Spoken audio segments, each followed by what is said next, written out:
So how did they start betting in the first place? Wasn't it like Bumpy Johnson and them or somebody in Harlem? Yeah, it was in Harlem, but Bumpy, he wasn't really into that right then and there. Bumpy got ran away from down there where he was living at, country somewhere where they killed his cousin and him for something with a white woman, and Bumpy, he got into something and he had to leave there too. But when he came up in New York and he got hanging around and getting into the things in New York, so Bumpy Johnson, his thing was, protection and extorting. So when it was another guy that was already in New York that was laying down the extorting game and had all the store owners and all of them paying him. So when Bumpy realized, what was going on, so Bumpy got with the dude and told dude, man, look, you ain't got to pay him no more, man. We'll protect your store. We'll do this and do that.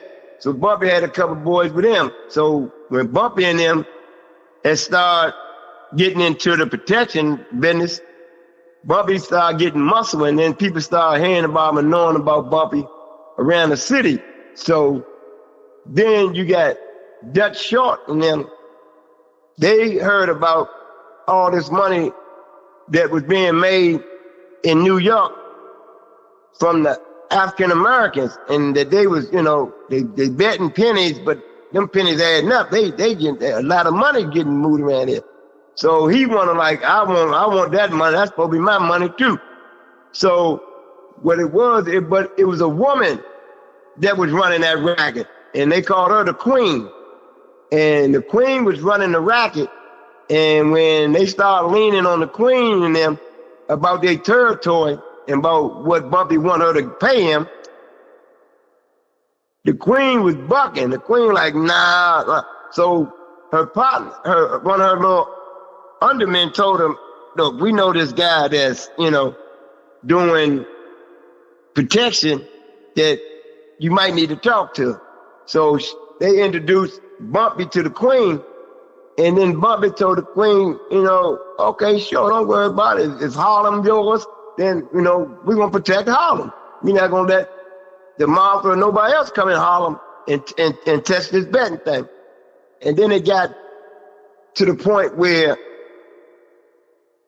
Dutch Short was coming over there trying to extort her runners. The people who run around that had their numbers, they betting numbers on certain slips. They was catching the guys that got the slips, taking their slips and messing up all the betting and all that. So things became chaotic. And then now it's time for Bumpy to step in. So what Bumpy began to do, he stepped in, and when Dutch Short realized that he was getting a pushback, he wanted to know who this Bumpy is, who this black dude, who this brother that's thinking he, bigger than the mafia. Who is this? And then one time they finally got a chance to meet, and it was through Dutch Short's chauffeur, because he was African American, and he was cool with both sides. So he hollered at somebody that was cool with Bumpy Johnson. So that set up a meeting. And when he got to demanding and saying what he want and what the Queen to give him and this and that, Bumpy told him, man, it ain't no way. Man, look, I tell you what, you stay where you at, we gonna stay where we at, and that's what it is. So he telling him, man, Ninja, you don't tell us what to do. You don't tell the mafia what to do. We run this. And what ended up happening, it ended up being a little war. But they was taking out some of their men, then they took out some of their men. And so it got to the point where Bumpy Johnson had the Queen and them to like change up their slips. So that way, if somebody get caught with a certain color of numbers, or if somebody get hit with these numbers, then we'll know their hours, because we don't have the same old slips that we had at first because the mafia, they know what cut our slips is and that. And they run down on our workers, taking from them, and not paying people talking about they working for us. So they came up with a color code, and that's how they had kept they betters away from they betters. But then it got so to the point where Dutch Sharp couldn't really do nothing. So now he want to start a war with Bumpy Johnson and him. So he figured the African Americans can't beat the Mafia boys. But little did he know that Bumpy and them had got real strong at that time. And they had more men willing to die for what they're getting paid for than the Mafia people. They just wanted the money. They ain't really want to smoke. They just want to intimidate like they've been doing and getting the money. But these dudes here, they getting some money and feeding their family. But at the same time, to show their loyalty and they want to keep getting that money, they willing to take that smoke. And when it got back to Luciano, he was head of all the mafias over there. And once it got back to Luciano, Lucky Luciano, he was the head of the commission. So Lucky Luciano told him, come on, Dutch, man, you gotta take your feet off them people, man. I know you want that and this and that, but they got that and they got a stronghold on it. And what's a few pennies, man? Yeah, you got.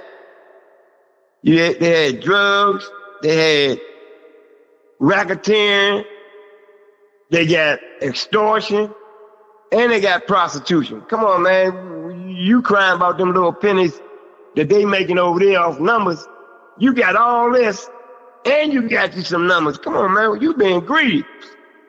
I don't think they should have nothing. I want all of it and this and that. That's my territory. He said, so when Lucky Luciano see he wasn't going to be reasoned with, Lucky said, well, okay, go over there and take it. But before he told him to go take it, he said, give me a minute, let me look into this. So Lucky Luciano sent a man to talk to Bumpy, and Lucky wanted to talk to Bumpy. So when Bumpy and Lucky Luciano sat down and talked, Luciano, gave him a nice reasonable number that, okay, man, just give him this little bit for this and y'all keep that money and everything be running cool. And that way he'll feel like he got his hand in Harlem and this and that. So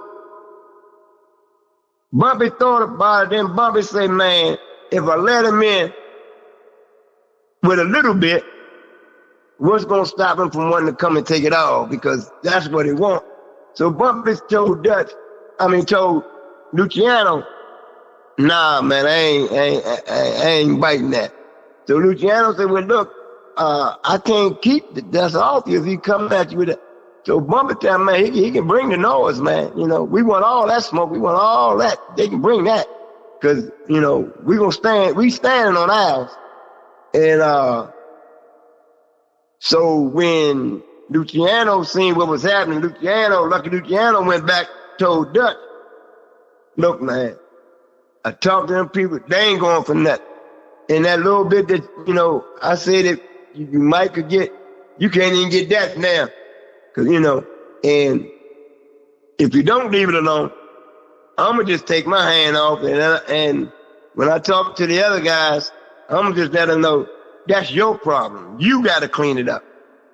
But we just saying we don't want no blood, no whole lot of mess in New York that'll bring the police and the FBI on us.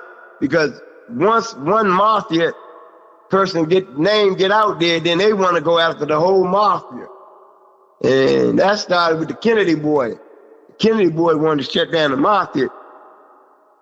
And Robert Kennedy's brother, John Kennedy, the youngest one, he wanted to, was it Robert? Yeah, Robert was the youngest. JFK was the oldest, but Robert the one wanted to get the mafia. And he knew that if they could get Dutch Short and them in New York, then they could get them to flip on the other 4 families that's in Chicago and in other places. So he's telling them, man, whatever you do, be quiet about it and do what you gotta do if you feel that, but don't, say I didn't tell you that it's gonna be some repercussion. And when they tried that Strong thing, that's when Dutch Short driver, he knew the guys over there that was with that was cool with Bumpy Johnson and them. So he hollered at him and told him, man, get word to Bumpy that, Dutch want to have a sit-in.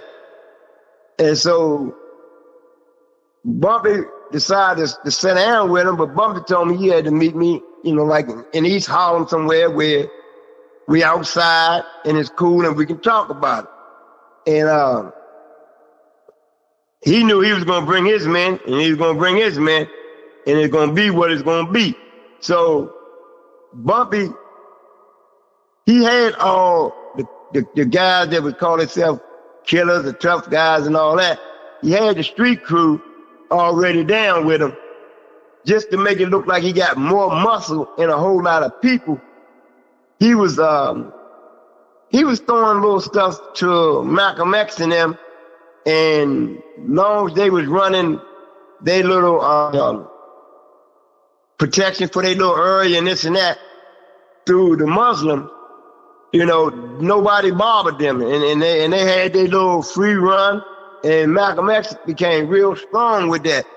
And being though him and Bumpy was cool, when Bumpy said he going to this sit down and he wanted Malcolm to come with him, Malcolm said sure, and told him bring all his men, but they don't have to fight or nothing like that. We just want their presence there. And when he brought them, it was so many of them, and they looked like they were so deep. It's like I got armies of people with me, and when Dutch and them came, it was about like 10 of them, but they got shotguns, bats, and all that. Like, we're going to see his 10 men and then our 10, and we just going to let them ninjas know we ain't playing. But when they got there and saw all them people, and then Bumpy tell them, man, look around, man, you'll never get out of here. And they looked around, they seen all Bumpy men and all them were on the roofs and everything with guns all in the windows and everything. So he realized that he couldn't win in that spot like that. And they had a little thing going back and forth. But what ended up happening was Dutch could get his hands really on the number racket and the betting, and it stayed in New York with the Queen and them. Then the Queen got locked up, and Bumpy was really running things then. And then by the time the Queen came home and Bumpy was turning it back over to her, Bumpy was letting her know that, it's a different era now, because not only is we dealing with, trying to bet and keep our little money, but the politicians in them now is getting into it to the point where they're talking about legalizing betting and sports and numbers with the horses and all that. But the Queen, she was so caught up on the old way and thinking that, he's trying to bump her out the way now, until she sat back and realized and seen it where they started legalizing betting. They started legalizing things to where they was letting you could go and place a bet. And now, as time got on, that's how betting really began to expand as far as legalizing gambling on sports betting, the same way, after Prohibition, they legalized alcohol again. But it just shows how when the government put their hand in something and they want a piece of it, how they'll come up with a way and make something illegal legal. Now it's legal. But when Bumpy and all of them was doing it, it was illegal. Even though the Marvin was doing it, it was illegal. But now they legalizing it, And even up to today, with the modern technician, I can be in D.C. and I can place a bet in Virginia or Maryland over my phone. And now that D.C. catching up with it, now I can bet D.C. and Maryland. I can bet anywhere and many times I want to in different places, because now the sports betting is out there so freely and there's so much money in it, because people get addicted to gambling just like they get addicted to other things, you know. So an addiction is an addiction that got to be fed. And now that it's getting to that point, a lot of people is trying to find ways to cheat and beat the system. You know, just about anything that starts out okay, somebody's going to try to find a way to beat it. And just last month, they locked up a few NBA players, ex-NBA players, and a coach, NBA coach, in illegal and illegalized gambling. And that's crazy, because you got these big high-priced people with a lot of money, and they want to come and gamble, and they could use a celebrity. And you thinking, okay, if I gamble him, I know he's worth X amount of millions, and I'm good at what I do. So I feel like if I get him, I can get me some money, because I go at him, I'm gonna give me some money, because I'm gonna win that money he got. And so you got people like, you see, they say the mafia or whoever, whatever, but it's still a group of guys that run in certain areas and certain things, and they may have a game, and they'll tell these guys that they know they got the money, that like to gamble, say, hey, you want to gamble against such and such? I can set that game up. Or we having a game, and you know such and such is going to be there, and such could be this celebrity guy or this ex-NBA guy or somebody that got a lot of money, and yeah, they're going to be throwing that bread at you, man. So if you want to, you know, try to get some of it, you can, man, because that NBA money is flying freely and this and that. And guys are rushed to get there and tell their buddies about, man, I'm going to play against such and such. And when them guys and people come and play against them, what ends up happening is they trying to say that they had them games rigged, and they had a celebrity there, and sometimes they may not even know what's going on. But when they lock them guys up, they saying them guys knew what was going on, because they saying they wore certain glasses that you could see through the cards. They say they had the table where you play at the table and you could see another man's hand. If that's the case, then I guess the other man should have been able to see your hand too. But if he ain't got the glasses on, then I guess he can't see. But it's a lot of stuff that's coming on and going with this gambling. And me, and if I had just anything to say with it, if it's not an addiction and it's something you ain't got to do and it's something you don't do, hey, I wouldn't get into it, because you got more to lose than you do the game. It's not that you can't win and that you might not win, but the law of nature going to tell you you're going to lose more than you win.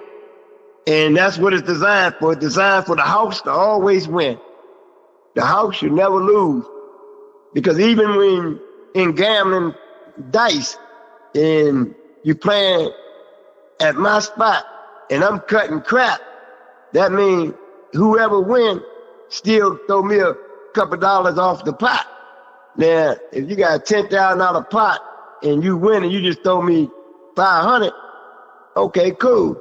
Or they keep on winning. Then by the end of the night, whoever won all the money, you good with the money. But then I look at what the house can brought in. The house not gonna bring in as much as he won, but the house ain't never lost nothing either, because the house ain't put up near a dime. And the house win every time somebody else win. They may not win as much, but they win. So that way, the house never lose. And the same way with them casinos.